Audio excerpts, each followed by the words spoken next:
All right, we are live with the sixth round. I'm hosting this time, and I'm joined by Dallas Winston. Kid Nate had to go throw hats at his neighbors because he's just a bitter old man, and he can't be trusted within 50 feet of normal people in residential areas. He took a break from throwing hats onto his own head. Yeah, well, that's maybe.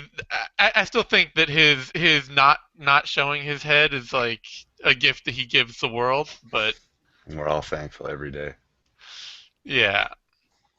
Anyway, we're here with the sixth round for UFC on Fox 13. Junior Santos versus Stipe Miocic, which took place in Phoenix, Arizona. Just wrapped up with a incredibly notable lack of post-fight interview, but that's what happens when you go 35 minutes over your scheduled time slot. What's And crazy is they had all that fucking time to kill and then they end up going 35 minutes over. yeah, it's one of those things that just makes you wonder when it's like so. Like how long all the fights could take if they take their full amount of time. How do you overpad? Like that A just doesn't make sense to me. But little odd. And if you think about it, I was thinking about this, they scheduled 4 fights for a 2-hour time slot. And even if every single one of those went the full 15 minutes, and you account, for whatever, a couple minutes for promos and then throw commercials in there, I mean, you're still going to have time. So with an early finish, they're almost guaranteed to have a lot of empty filler in there. yeah, they had two fights that ended in the first round, so like there's zero excuse as to why this card should have run so far over its time window. But that aside, pacing aside, it was a really pretty damn fun card with a whole shitload of finishes. Uh, some weird stuff throughout. What did you think of it? I would lead with weird. It was good, definitely, but there was just a lot of weird shit.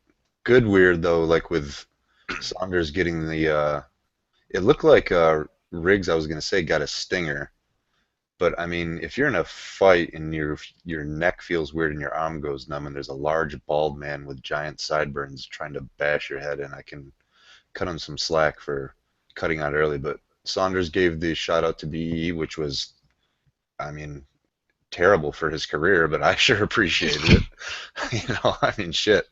What was the other weird fight that ended Uh, quickly? then we had the Jamie Varner fight right before it, Right. Yeah. where Tough Varner break. threw himself on his own head. And Actually, we should give a shout out to Varner too. That's one of the, I mean, Varner probably isn't at the top of anyone's list for anything except for maybe, wrestle boxers. But after he retired, I don't know, it kind of sunk in. Like, that's just a dude that's hard not to like. And every fight of his, whether he wins or loses, is like, that's the kind of shit we usually watch MMA for. So shout yeah, out to he's Varner. always been entertaining. When he kind of stepped away, you're suddenly like, oh wait, this guy was a whole shitload of fun to watch. Exactly. And I kind of respected him because I either would or would be very tempted to say, by the way, I look kind of weird in that fight because I knocked myself out trying to, throw that counter throw, but he didn't say a damn word, gave respect to Dover and moved on. I think he said on Twitter afterwards he had a concussion from that. So Yeah, either way, respect to Varner. Thanks for all the good times, man. no, yeah, and I'm happy he walked away when he did. He probably stayed on a year or two longer than was like his fighting prime, but he honestly, he certainly didn't stay on way longer than he should have. It felt like this fight he hit that point where it's just like this is the right time, the writing's on the wall, and he took it and has other shit to do. It sounds like so. I'm pretty happy Yeah, for him. yeah, me too. I don't think it's on. I think that's a good target. I guess whatever date or the way he did it, because it wasn't too long, and a fighter's going to take a couple losses or slow down before he decides to hang him up. So I Yeah, was cool with it. and Couple he's 30. controversial decisions on. Yeah, that's true, but he's that's a high mileage 30. No, but I'm saying like at that point in his life, like you've got a lot of time when you're Yeah, 30 and you've retired from a career. Like shit, I'm 30. Like I don't feel. I would love to have just retired from another major career that I finished right now. That would be great. Yeah, absolutely. There were some controversial scores throughout the event, though, right? Was it Yeah. Drazic and Gedalia? And then I I was just bitching about this on Twitter, and everyone hates it, but I didn't like at all the 49-46s for JDS. He only. I'm now seeing he may have only gotten one, but I'm not sure. Well, they announced two, right? 48-47 and two 49-46s. Yeah, I actually I want to recheck that, but we're gonna go through the card in order here really quick in just a sec. Um, yeah, there were definitely some scoring things. I was not like I wasn't devastated by either of them. It wasn't like, oh my God, how could they possibly score that fight that way? Um, yeah, I am seeing 249-46s. I'm not sure if that. I think that's probably right. I was just looking on Wiki and they had it 48-47, 48-47, 49-46, but that was probably just the disbelief of scoring that fight 49-46 twice. Well, what I Uh, was saying on Twitter is this whole, ideology of you can't score a 10-10, you have to force a round for someone. Well, yeah, when you do that in a really close fight, the scores are going to be really fucked up, and I think that's the case. that's very true. And it's also one of the reasons why I mean I think I always think of it like when I see a really bad score, the first thing I should be asking myself is not what did the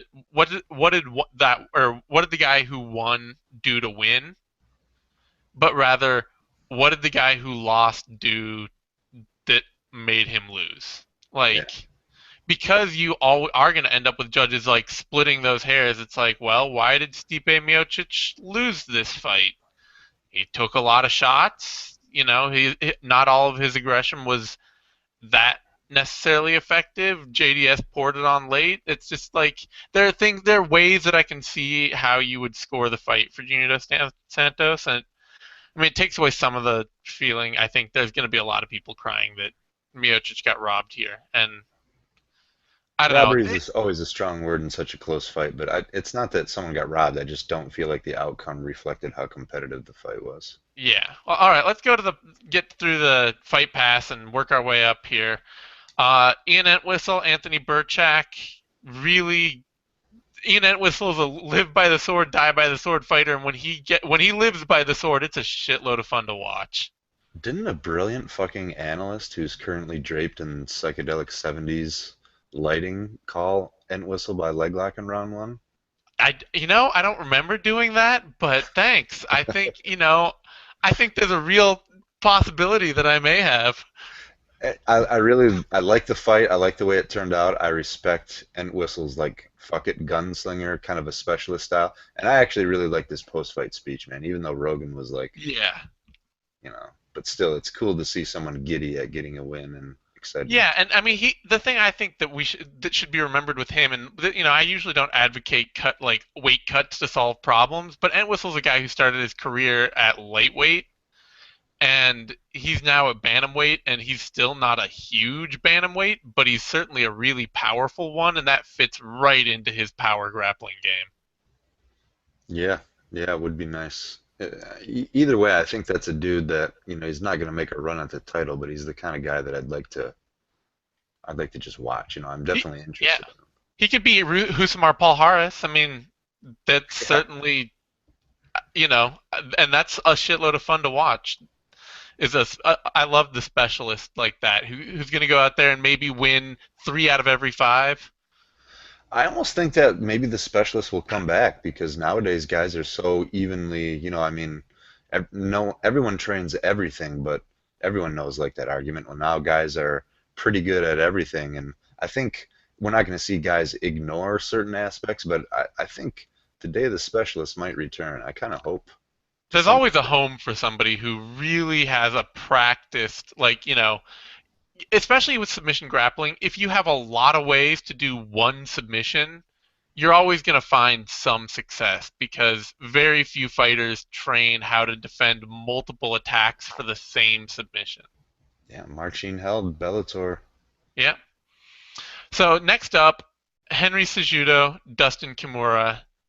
I got to be This honest, I didn't see these next two fight pass prelims. I didn't All get right. Well, back. you got to go. I'll buzz through them, but you got to go back and watch Cejudo Kimura or Cejudo Kimura because I think for a lot of people there was a lot of mystery of like, well, is Cejudo really like a blue chip MMA prospect? Is he really like, even though he's an Olympian wrestler, there's a lot of talk about his drive and motivation and whether that would translate and all that, and he just beat the brakes off Kimura. I And would with count myself amongst that clique. Yeah, Nothing with his motivation, but I just didn't know if, his out of the cage credentials would translate inside of it. And if he dominated Kimura for all 3 rounds, then I would take a big step toward his he dominated bandwagon. for all 3 rounds, and he did it with combination kickboxing that was picture perfect. How much of it was on the feet versus on the ground? 99% of it. Okay. I hate to be a party pooper, but that makes it less impressive because Kimura is sick off his back. But still, regardless, But well, that's the impressive. the point was that Cejudo looks like an elite athlete, learning lots of skills quickly in a way that really only elite athletes tend to do. Yeah, yeah. I mean, That would go a long ways. because Kimura is the exact type of fighter that beats somebody like Cejudo, which is a big aggressive grappler, somebody who's going to go after submission after submission after submission, has the size that they can maybe make up for a disparity in athleticism. And so for Cejudo just never giving him that chance, I mean, that's smart fighting as far as I'm concerned. Yeah, I didn't. I thought that was a tough matchup. That was one of my upset, watch out, whatever, upset alerts, Yep. because I didn't know how he would approach that. And it would be, I think it was smart of him because being in Kimura's guard, even though his that wrestling will go a long way in the anti-jiu-jitsu field, but that's impressive. So And yeah, and I will he watch that. did like get Cejudo down and put him on his back, or get Kimura down and put him on his back a few times and work him over from top control, and he did it with ease. I mean, it's not like that didn't happen too. It was a total beating. Even smarter because even if he's standing up the whole time, throwing in some takedowns will only make his striking better. So Yeah, I'll check that out and he respect looked his like a blue Cejudo. chip prospect. Machad very narrowly scraped by with a win over Garrett Whiteley. Whiteley has a more complete uh, technical game than Machad, but he's just not athletic enough in the UFC and got taken down a bunch. And I mean, it's just one of those unfortunate things where I would even, there's an argument to be made that Whiteley won that fight, but he lacked a lot of the power that Machad had, and Machad was able to control him and walk through a lot of his strikes and just sort of physically dominate the fight. And that's kind of been the nature of Garrett Whiteley's UFC career. So that was kind of, it was a good win for Machad, but unfortunately maintains the narrative for Whiteley. Now, moving on to the Fox Sports 1 card, Brian Barberena, Joe Ellenberger. Good fight.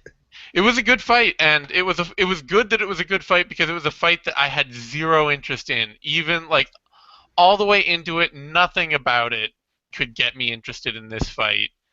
And then Barberena came out and put it on Joe Ellenberger and made sure that people remembered him after this fight by getting a good TKO. I was, you know, it it suitably impressed me as for Barberena being a guy who could scrap and hang around and be a tough fight for a lot of lightweights. Yeah, totally. I was not, nothing against Joe Ellenberger, but I wasn't jumping out of my seat just because I've seen him before, and I think he deserves a shot in the UFC for sure. But again, I wasn't geeked about the fight, but Barberena got me into it in the second and third rounds for sure. And I don't know what was up with Ellenberger, but I mean, to say that he just catastrophically, went downhill all of a sudden, I mean, I don't know what that was. He was tired. He was barely throwing. He just got Well, his he's ass kicked. constantly dealing with a severe medical condition. I mean, I don't want to like throw that out there as potential, but Was that it though? Was it? I don't know. I mean, I'm just saying that like that's something that he's got a condition that is like physically draining and that he is working through, but at a certain elite level of athleticism, you don't see many people who are able to do that successfully. Yeah, I was gonna say good part is that perfectly explains, his performance, and the bad part is then, uh, I don't think he should get another one if that's always going to be looming. Yeah, it's a tough. I mean, I don't know. It's tough for Ellenberger because he's got some power and he's got some skill, but I mean, he does definitely have issues with output and maintenance. I mean, even Muntasri on a very short notice was able to put it on him pretty hard in that fight. Yeah, and I feel bad. I don't mean to be a dick to Ellenberger. That's kind of a clinical analysis of it. And think about how tough it would be to physically and have the potential, well, kind of physically, but have something, people, fighters have so many things working against them. And now he's got the potential, he's got the skills, he's got the entryway into the UFC, but he's got something like out of his control that's legging him down. I guess we're kind of speculating. I want to say Yeah. I read something afterwards, or maybe in an interview. These shows are a blur after I'm doing play by play for Mhm. this long, but I want to say that the reason he said he lost had nothing to do with that. But Yeah, I don't doubt it. I just, if I'm looking at him and why he might have problems with physicality and with like finding, competing physically with other fighters, like I said, there's just very few people who are competing with those kinds of conditions at this level, you know? That's yeah, a really bleak and straightforward view of it, but it's also true. agreed. Uh, all right, so next up, Drew Dober, Jamie Varner. We've talked about Jamie Varner being awesome, and I picked him to win this. I think it made like from a career perspective and what Varner's been able to do and where Dober's shown, it made sense to still pick Varner. But right before this fight, I was just like, oh god, Varner's about to lose, and he's gonna lose badly to this guy, and it's just gonna come out of nowhere, and that'll be it. And then he did. Yeah, that was a weird way, but MMA fans always want a fighter if they're going to lose to go out on their shield, and Jamie Varner's a dude that's done that. There's even though there's been some weird shit, you can criticize him for a lot of things. It's rare that you see a totally pedestrian Jamie Varner fight, So Oh yes, yeah, tough guy to Jamie ride with, Varner's but kind of all shield. Like he, like if he's losing a fight, unless he is just getting hugged to death, he will not be losing it by decision. all shield could be a solid catchphrase if you work that right. An all Yeah. shield fighter. But and for Dober, it's a good win. I worry about it a little bit because I don't think name wins serve young fighters very well. Like this is the kind of win that could be like, oh, you beat Jamie Varner. Okay, well now we're gonna have you face like Bobby Green or something in your next bout. And it's just like that. It could give him a bump that he's not ready for. So I do worry a bit about that. And not to take away from the win, but it's not like he skill for skill beat Varner. You know what I mean? It was kind of a Yeah. weird. I mean, he gets the win, not taking anything away from him, but wasn't your typical I outmatched you in combat, hand to hand combat win. That's actually Yeah. a good point. Be careful what you ask for because if they do throw him in with a bigger name than Varner, that might be a little too much too soon. Yeah, it could end up him getting a bump up that it just is not sensible. Hopefully, they just kind of keep him back down at the lower end, getting good build up fights because he's got. I mean, he's got a good pressure kickboxing style. His very high output is in good shape, has a great chin. There's a chance for him to build on something, but it's gonna be a slow process. Yeah, I agree. I mean, it's hard to say the kid's got a super bright future, but I'm open to that idea. I mean, he's done enough now where he's a potential upstart or at least someone who can make some waves. Yeah. All right, and next up, we got to give him all the love in the world, even off a weird win. Ben Saunders gets a submission by neck injury. Um, Much like Varner, Riggs is at the point where I think there's like a certain level of competition you fight where it's just it makes things that much more likely to fall off when you have that many miles on your body. It's kind of the truck rattling down the road, and it may be fine if you're on the highway, but suddenly you like turn onto the dirt road, and every pothole something new breaks, and that felt like this fight. Yeah, every the pothole example is really not a bad one. And it's kind of a freak injury, but this might sound condescending to to the people who are listening because they're probably more along the hardcore lines, but to like newer, or like just people who aren't so familiar who ask me stuff, or like to my mom and dad, what I always reinforce is, so with a guy like Riggs, not only does he have what, like 60 fights spanning over a decade long, like betwixt all of those professional fights that you're saying, wow, look at the toll it took on his body. Like he's training all the time, almost Yeah. every day, the majority of days. And even though it's not a full blown fight, there's just as much of a chance that you can hurt something to any degree. A little twist, ow, my knee. I mean, that is just Riggs is. I mean, he's been through the ringer, and it's Yeah. another dude I got a lot of respect for. But this, I don't fault him at all for the way that the fight happened. But I think this should be a very telling sign that your body's been through a lot, man. Yeah, I mean, very few fighters get to fight at a high level more than 9 years. Like, very few. There are not a lot of guys who are fighting at a really high level for longer than 9 years into a career. It's just the body takes so much punishment in that time.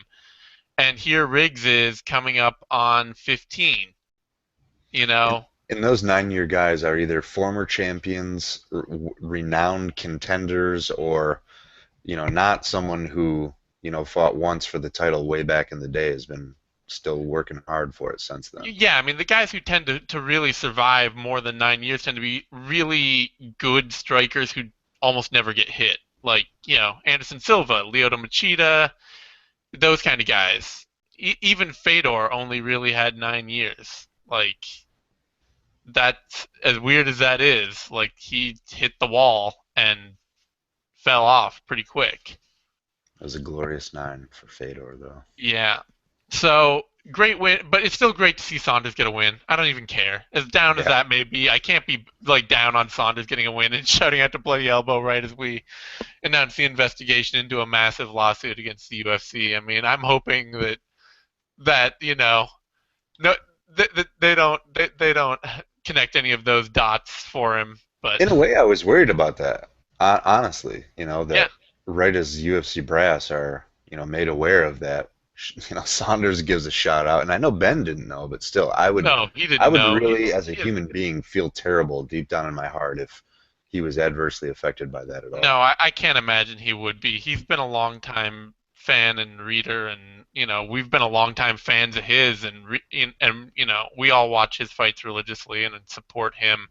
So that's all that that's all the support going on there. It was just kind of amazing for him to give us a shout out publicly on a forum, on a stage like that. So I'm happy for him, and I just wish him more and more success further down the line. Absolutely. And then John Moraga and Willie Gates, flyweight.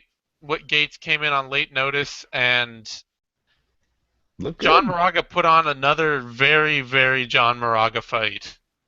Gates looked good for short notice. I was okay. Yeah, Gates looked good for short notice. He did what he did well with his. He's big and athletic, and he makes that work for him. He's dynamic. And he gave zero shits about Moraga claiming to be kicked in the groin or That's what what was should it? happen. I'm glad that Rogan backpedaled and said, Gates was totally in the right because at first when he was coming down pretty hard on him, Yeah, saying whatever. But hey, and that's turned into a thing now. You'll notice that it seems like that's happening more often when whether or not it happens, the fighters turn and claim that there's a foul, and then there's that awkward situation for the ref where and there was someone, maybe that was recent. Was that last night where BJM at first said no, but then I think the other fighter acknowledged, yeah, I got him. And so then he stepped in and said, yeah, if the other guy, well, that was that with was the eye poke. that happened with the KJ Noons Yep. Darren Cruikshank. Cruikshank fight with the Yep. second eye poke. The ref was just like, no, I didn't see it, and then it's like his His eyeball gimmick was is on the porn. canvas. He's like, no, I really got poked. Yeah, he got poked, and it's just like, and yeah, there is like in that way it's good, but on the other side of it, it's really weird when you see like watch old fights and old events, and somebody will claim to will get kicked low, and the ref doesn't see it, and the fight, their opponent will just beat him up. I mean, the Frank Trigg Matt Hughes thing, Hmm. And Matt like Hughes, wasn't it Hughes that took a square punch to the eye and thought, legitimately thought it was a finger, but it was like a knuckle right to the eyeball? no, I think I think Trigg kicked him in the junk really hard, and Yeah, Hughes was doubled over, and Trigg like started putting it on him, and Hughes reversed it. But there was like zero crying to the ref of like, oh, I got hit. Don't go yeah. after me right now. It was a different Hughes fight that was going on. I don't know. I'm not going to be able to remember, Yeah, but and that's legit. Sometimes fighters, when they don't see it clean and they feel something go into their eyeball, they think that's just one of those sticky situations. But since there's never going to be a clear answer for it, you have to defend yourself until the ref steps in. And not only did the ref not step in, I live the first time could hear Herzog say, "I did not see it." And it was kind yeah, of funny because Gates, as soon as he heard that, he's like, "All right, bam," and clocked him and got on top of him. So very smart. And Moraga is always like, he didn't look great, but he still got a really like, he still ended the fight cleanly. Like there's no discussion as to whether or not Moraga wins that fight. He won it. He got the submission, but like it hit the parts of his game are just so weird. It's all for him. It's just all about opportunity. Like he's an opportunist. When he gets the opportunities, he's gonna win. But up until that point, he's very much in an even fight. yeah, I think that the way he handled the whole foul thing was kind of stupid, but the best way to make up for it is to man up and whip some ass and get a finish. So I'm all right with it. Yeah. So and then speaking of fouls and weirdness and judging confusion and all the badness that can be weird around a great fight, we had Joanna Jedrzejczyk versus Claudia Gadelha for a strawweight, what may have been a strawweight number one contenders bout. I would say it probably should be. It would make the most sense. But I think a lot of people were unhappy with the score. Certainly, I did not think scoring it myself that Jędrzejczyk won it. I thought Gadelha won it. I And I scored it was for pretty Dragic. shocked to see that nobody gave Gadelha the first round. I think, let's see, I think I gave Dragic that. I gave her the second, and it was because I thought she cleanly, not, it wasn't one-sided, but I thought she clearly outstruck Gedalia in the first half of the round, and then Gedalia came back in the second, but it was all takedowns and Jadrajic, and you were dead on about her takedown defense, dude. It is Yeah, tight and it is technical. yeah, When Gedalia would go, when she had control and she was also throwing strikes, I definitely scored it, accordingly. But when she was going for nothing but a takedown control, she would get it. Jadrajic would immediately counter and get back to her feet.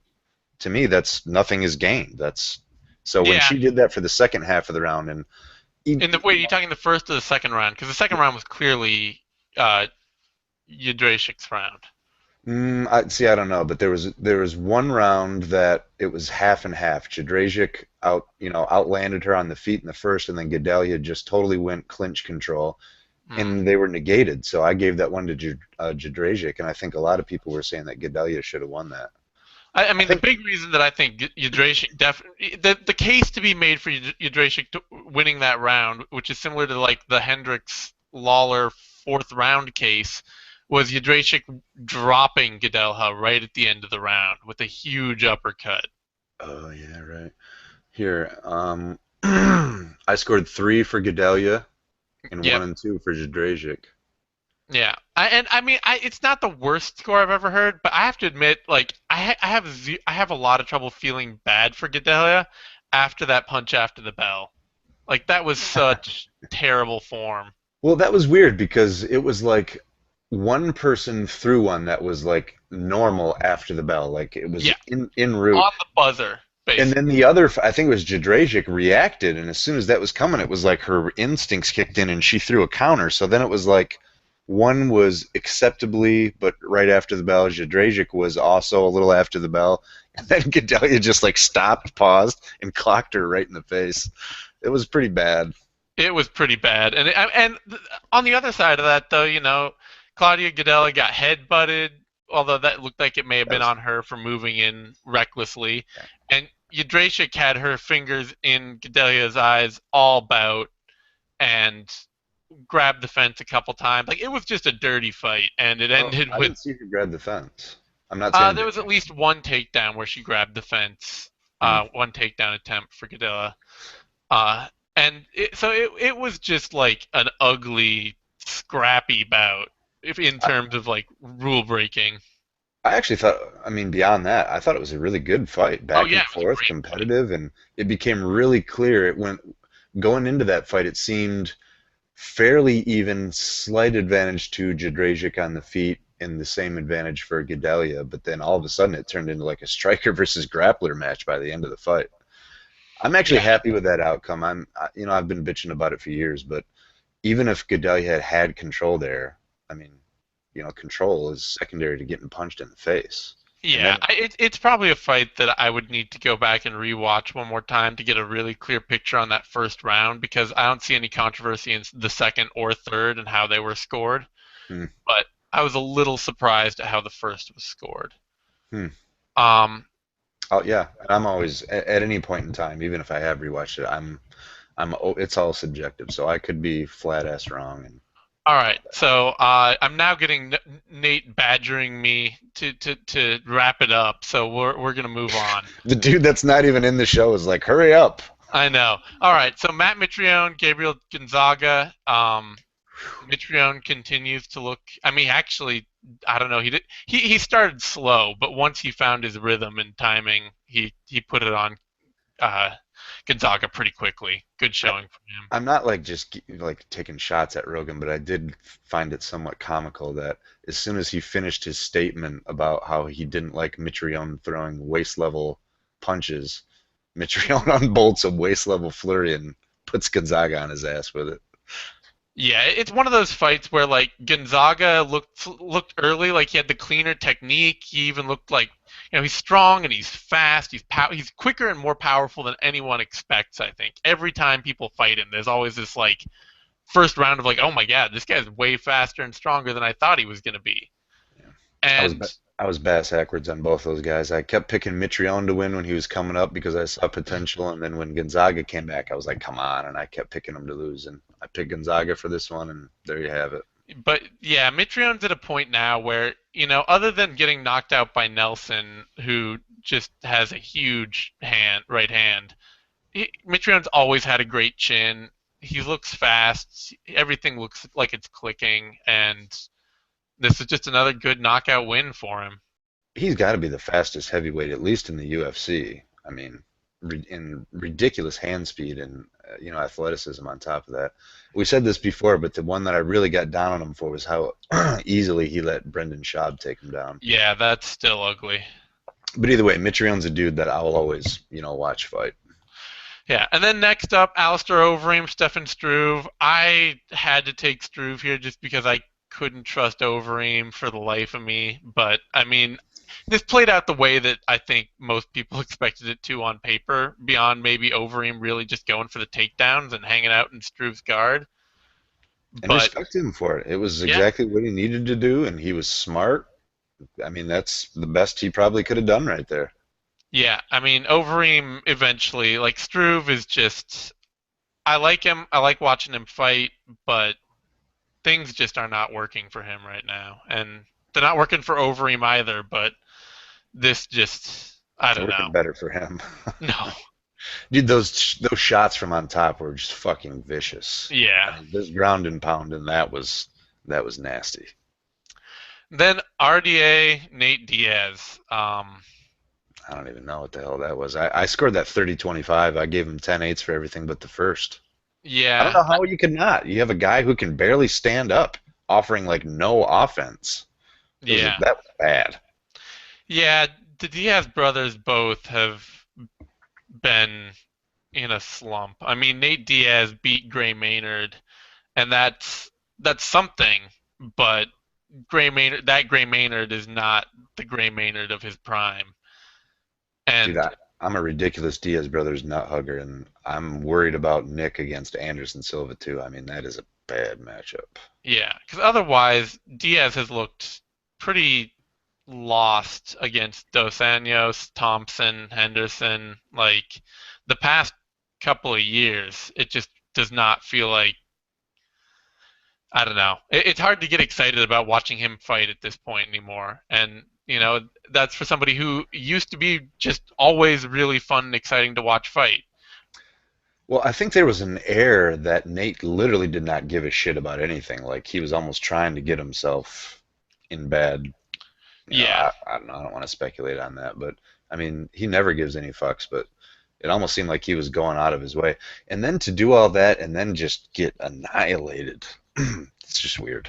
Yeah, because it didn't look like he didn't show up to fight. I mean, in the ring, it looked like he was trying. It just didn't look like he had any means of being successful in any way, shape, or form. Well, this is a weird thing after being on MMA message boards for like over a decade and always hearing that the Diaz brothers are just, that lead leg, like someone could kick the shit out of it. And now to have that come true and to have it happen many times in a row and to have Nate still not have an answer for it. I mean, he waited way too long to start checking those kicks, and I don't know, it was just weird. Yeah. But either But way, credit to RDA, man. That dude, God, he has yeah, turned into a killer.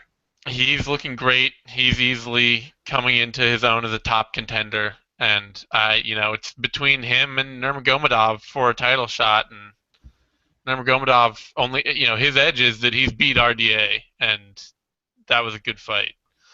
Yeah, number one and number two contenders to me. Yep. So finally, then we get to the peak of the card, and quite frankly, it was a fantastic fight, even if you wouldn't know it listening to Rogan and Goldberg call it.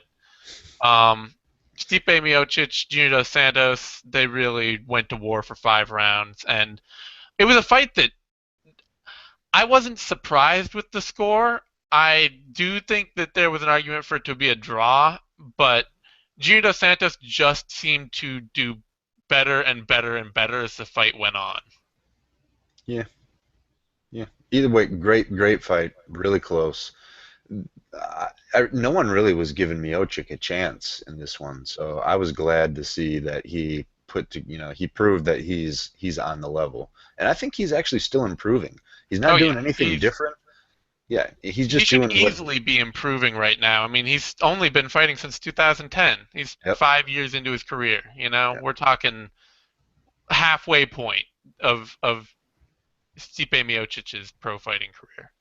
I can see how people overlooked him against Big Country, and I can see how, but not to the same extent that they did for this one. But either way, I thought it was an awesome fight, grueling.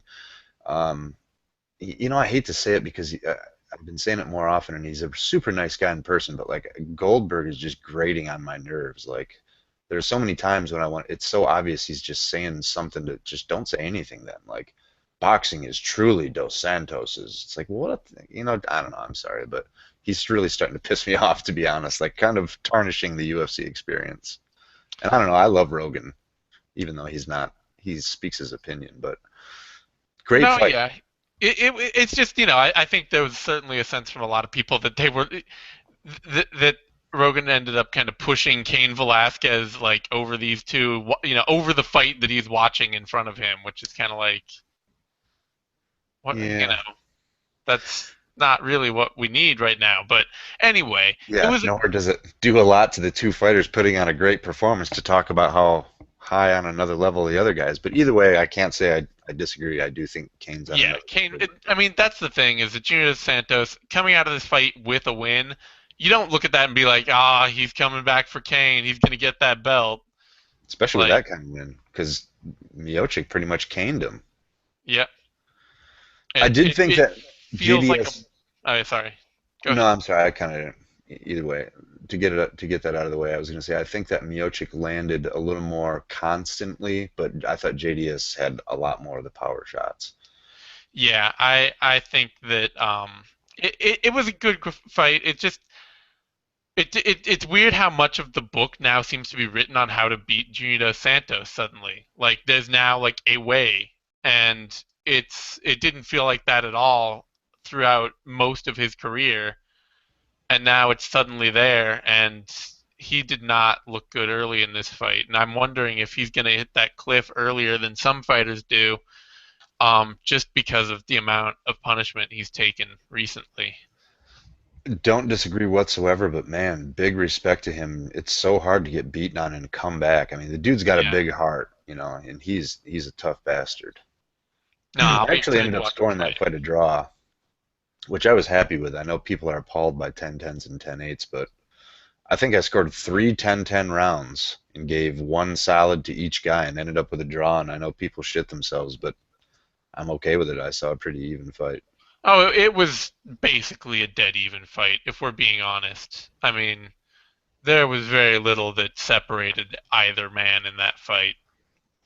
And that's my problem with the 49-46. And I mean, if you and someone on Twitter, and these are the kind of things that drive me nuts, are like, why is a judge there if he's not going to score a round for one guy or the other? And I mean, to me, it takes less than a judge to be able to just give it to one guy or the other. I mean, I think a good judge should be able to call a fight, call a round even if it's even, or Yeah. that was my weird thought. But I don't Well, know. all right. We've started with weirdness. I think we're ending with weirdness. Yeah, We should wrap this up before it gets too late. The night is young, and I've got other shit to do. But thanks for joining me here. You can thanks find, for having me, Zane Simon. of course, I'll always have you. Nope. Um, Definitely ending with the weirdness. No. yep. Find Dallas over on Twitter at Uncle Justice. Me on Twitter at the Zane Simon. Both of us at bloodyelbow.com.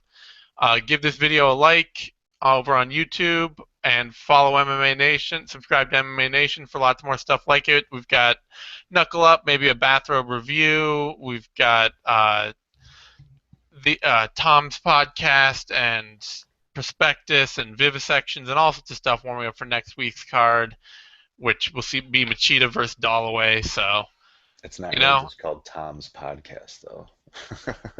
well, it's I can't. It's the Open Guard, I believe, is There you go. his show.